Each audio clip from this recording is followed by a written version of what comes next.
Welcome back to my channel Clear Concept. I am Raksha Khan and today in this video we will talk about the future tense which you have already studied before. आप लोगों ने जिस future tense को पहले पढ़ लिया है उसी को ही आज हम लोग प्रैक्टिस करने वाले हैं। यानी अब तक जो आप लोगों ने पढ़ा है वो फ्यूचर इंडेफिनिट है, फ्यूचर कंटिन्यूअस टेंस और फ्यूचर परफेक्ट टेंस है। तो इन तीनों को मिलाकर मैंने आज सारे सेंटेंसेस को लिखे हैं और आप लोगों को प्रैक्टिस करना है, यानी कि आप लोगों को फाइंड आउट करना है कि कौन सा टेंस जो है किस सेंटेंस में है। तो वीडियो स्टार्ट करने से पहले मैं आप लोगों से रिक्वेस्ट करना चाहूँगी कि अगर आप लोगों को मेरा वीडियो पसंद आता है तो इसे लाइक शेयर ज़रूर करें और मेरे चैनल को सब्सक्राइब ज़रूर करें। तो पहले मैं इस सेंटेंस को पढ़ देती हूँ, उसके बाद हम लोग समझते हैं। धीरे धीरे एक एक सेंटेंस को फाइंड आउट करेंगे स्ट्रक्चर के साथ साथ और उसके मीनिंग भी हम लोग देखेंगे। In today's video I will teach you about future tense. I hope you will understand, you will be trying to understand. I'll clear all your doubts. And in next video we will be discussing about future continuous tense, future perfect continuous tense.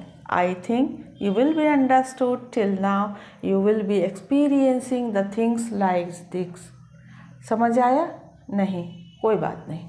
चलिए अब हम लोग एक एक करके sentence को देखते हैं और फाइंड आउट करते हैं कि कौन सा सेंटेंस किस टेंस में है। इन टुडेज वीडियो, आज के वीडियो में I teach you, I will teach you. I क्या है?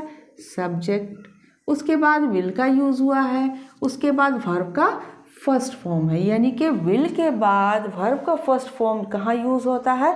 फ्यूचर इंडेफिनिट में। फ्यूचर इंडेफिनिट यानी कि सिंपल फ्यूचर। देखिए यहाँ पर मैंने स्ट्रक्चर भी लिख दिया है। विल के बाद वर्ब का फर्स्ट फॉर्म। तो क्लियर हो गया कि ये फ्यूचर इंडेफिनिट टेंस है। तो ये आपका रिवीजन हो रहा है। तो in today's video I teach you about future tense. इसका मीनिंग क्या हुआ? आज के वीडियो में मैं आप लोगों को फ्यूचर टेंस के बारे में पढ़ाऊँगी। Next, I hope you will understand. I hope, इसमें कुछ सेंटेंस जो है वो प्रेजेंट इंडेफिनिट के भी मिले हुए हैं। तो ये हमारा जो है वो प्रेजेंट इंडेफिनिट का ही एग्जाम्पल है। कैसे इसको पहचानेंगे? आई यानी कि ये सब्जेक्ट हो गया और सब्जेक्ट के बाद डायरेक्ट जो है होप वर्ब का फर्स्ट फॉर्म है। तो सब्जेक्ट के बाद जब वर्ब का फर्स्ट फॉर्म होता है तो ये प्रेजेंट इंडेफिनिट ही होता है।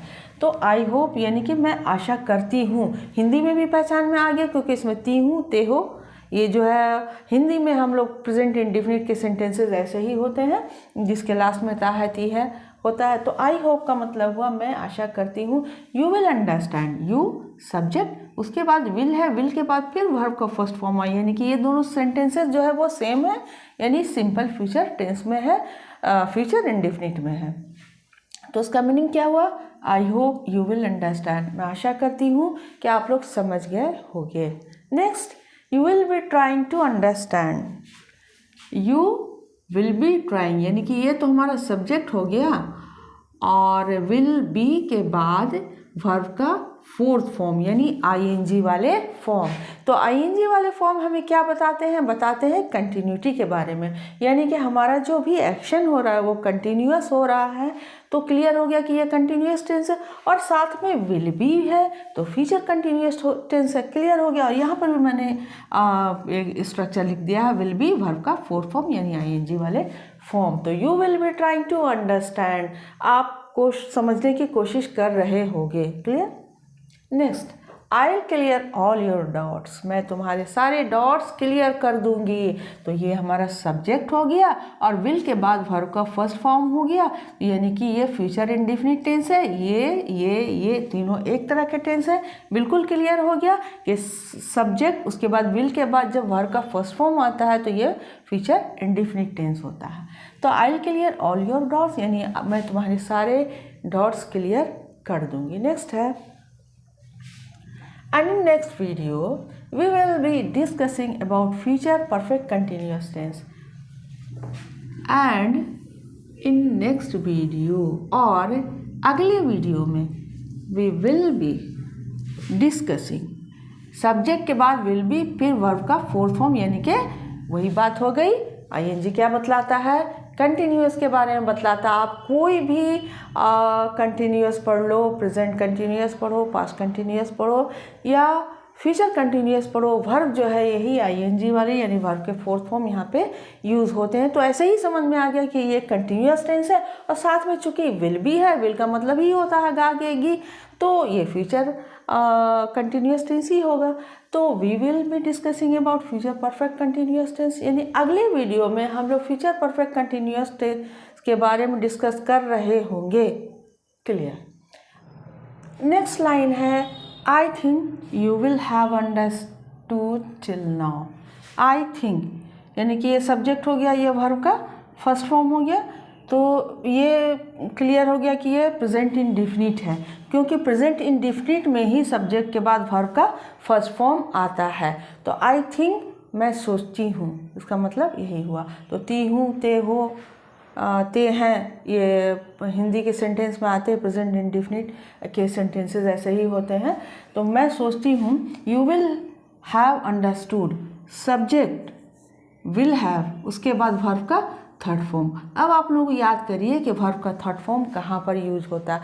हर टेंस में, या आप प्रेजेंट टेंस पढ़िए, पास्ट टेंस पढ़िए, यानी कि प्रेजेंट परफेक्ट पढ़िए, पास्ट परफेक्ट पढ़िए या फ्यूचर परफेक्ट पढ़िए, सब में वर्ब जो है उसका फॉर्म जो है थर्ड ही होता है, हैव के साथ। पास्ट में हैड होता है लेकिन प्रेजेंट में हैव होता है, और फ्यूचर में विल हैव होता है, और वर्ब का थर्ड फॉर्म। तो इससे भी क्लियर हो जाता है, ये याद करने का एक आसान तरीका है कि ये फ्यूचर परफेक्ट टेंस है। फ्यूचर को पकड़ने के लिए तो विल ही काफ़ी है, विल का मतलब ही होता है गागेगी। तो ये हो गया future perfect tense. I think you will have understood till now, मैं सोचती हूँ कि अब तक आप लोग समझ गए होंगे। नेक्स्ट लाइन है you will B experiencing the things like this. You subject, उसके बाद हो गया विल बी, और फिर वही वर्ब का फोर्थ फॉर्म। फोर्थ फॉर्म यानी आईएनजी वाले फॉर्म हम लोगों को एक्शन की कंटिन्यूटी के बारे में बताते हैं, यानी कि कोई भी काम हो रहा है वो लगातार हो रहा है, तो क्लियर हो गया कि ये कंटिन्यूअस टेंस है। कंटिन्यू हो रहा है तो कंटिन्यूअस टेंस है, तो क्लियर हो गया। और साथ में विल बी है, तो ये और क्लियर हो गया कि ये future continuous tense, future continuous tense है। फ्यूचर कंटिन्यूअस टेंस का यहाँ पर स्ट्रक्चर है विल बी के साथ वर्ब का फोर्थ फॉर्म। तो you will B experiencing the things like this, यानी कि इस तरह की चीज़ों की का एक्सपीरियंस आप लोग कर रहे होंगे। क्लियर हो गया। तो इस तरह से आप लोगों का यानी तीनों टेंस जो आप लोगों ने पढ़े थे उन सब का फिर से आपको रिवीजन हो गया और प्रैक्टिस भी हो गया। 2 सेंटेंस मैंने और लिखे हैं यहाँ पर, इसको भी देख लेते हैं। If you will talk to anyone politely, it sounds beautiful and amazing. अगर आप किसी से बात करते हैं पोलाइटली तो बहुत ही अच्छे साउंड्स आते हैं, बहुत ही ब्यूटीफुल और अमेजिंग लगता है। तो ये किस टेंस में, इसको भी देख लेते हैं। इफ़ का मतलब तो होता है अगर। यू विल टॉक, यू यानी कि सब्जेक्ट हो गया और विल के बाद वर्ब का फर्स्ट फॉर्म का यूज़ हो गया, तो क्लियर हो गया कि ये हमारा सिंपल फ्यूचर है, यानी कि फ्यूचर इंडेफिनिट टेंस है। तो if you will talk to anyone, अगर आप किसी से बात करेंगे पोलाइटली, नरमी से, it sounds beautiful and amazing, तो बहुत ही अच्छा लगेगा, अमेजिंग लगेगा, ब्यूटीफुल साउंड आएगा। आवाज़ नरमी से आप बात करेंगे तो साउंड आपका अमेजिंग आएगा। If you will talk to anyone politely, it sounds beautiful and amazing. Will you have forgotten all the structure, क्या आप लोग सारे स्ट्रक्चर भूल चुके हैं? ये कंटिन्यूअस ये जो है आपको इंटरोगेटिव सेंटेंस है, क्वेश्चन मार्क है, और ये जो हमारा हेल्पिंग वर्ब है वो सेंटेंस के पहले है, तो ये इंटरोगेटिव सेंटेंस है। तो ये किस टेंस में, इसको भी पहचानना है। तो विल है और साथ में हैव है और वर्ब का थर्ड फॉर्म है। क्लियर हो गया। वर्ब का थर्ड फॉर्म कहाँ यूज़ करते हैं हम लोग? परफेक्ट टेंस में। विल है साथ में तो इसका मतलब ये फ्यूचर परफेक्ट टेंस है। बहुत आसान है, अगर आप लोग ट्रिक यूज़ कीजिए, एक ट्रिक यूज़ कर लीजिए। वर्ब का थर्ड फॉर्म टेंस में कहाँ यूज़ होता है? तो प्रेजेंट परफेक्ट में, पास्ट परफेक्ट में और फ्यूचर परफेक्ट में, तुरंत आप लोगों को याद हो जाएगा। और फ्यूचर, चूँकि ये फ्यूचर को इंडिकेट करता है गागेगी, तो ये फ्यूचर परफेक्ट टेंस है। क्लियर, बहुत आसानी से समझ जाओगे। Will you have forgotten all the structure, क्या आप लोग सारे स्ट्रक्चर भूल चुके हैं? तो this is the end of the video. Next video में हम लोग मिलते हैं फ्यूचर परफेक्ट कंटिन्यूअस टेंस को लेकर, और हम लोग इसके बारे में डिस्कस करेंगे। We will be discussing about the future perfect continuous tense in next video. तो तब तक के लिए गुड बाय और गुड लक।